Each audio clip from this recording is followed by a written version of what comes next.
Man, let's talk a little bit because I got AB here this up. He said, man, we got to get Ray on the show.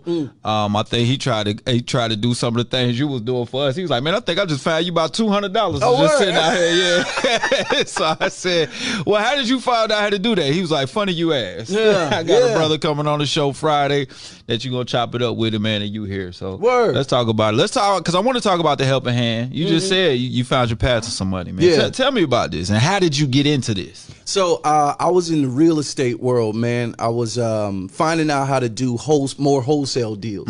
And the guy who presented is a guy named Bob Diamond, and he presented on surplus funds. Okay. I've never heard of that either. You know what I'm saying? So he went into it.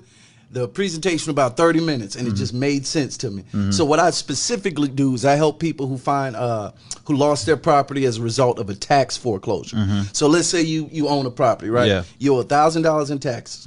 If you can't pay that $1,000, the government's going to come take that house to get their money back. Right. Let's say that house has value, and it sells at auction for $10,000. Okay. You only owe the government $1,000. That difference of $9,000 is legally owed back to you as the original homeowner. Let me get on the computer right now. I'm telling you, dog. But the government makes a lazy attempt at telling you about the money because in Georgia and South Carolina, if it sits unclaimed for 5 years, they get to keep it forever. I understand. It's called escheatment. Okay. Yeah. It's called encheatment? Escheatment. It sounds like cheating to me. That's exactly what it is.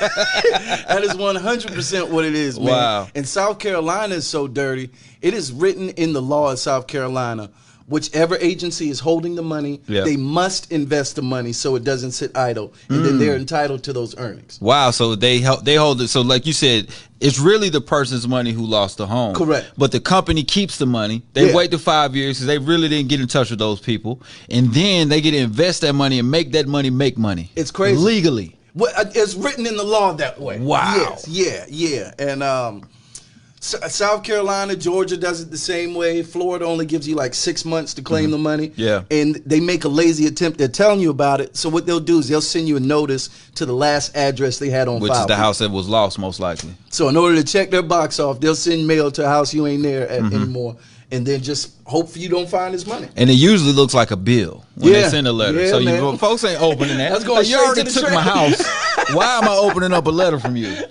Wow. Yeah, man. So all this information is public record. Yeah. I can see exactly who's owed money, how long it's been sitting. And then what I do is a process called skip tracing. So I'll find the address and use the name, and I'll find as many numbers and emails and social media, all types of stuff. And I'm knocking them down, man, hunting them down. There you go, man. I'm so glad that ex-girlfriends don't have privy to skip tracing. They're going to find you. That'll be a bad day for you, sir.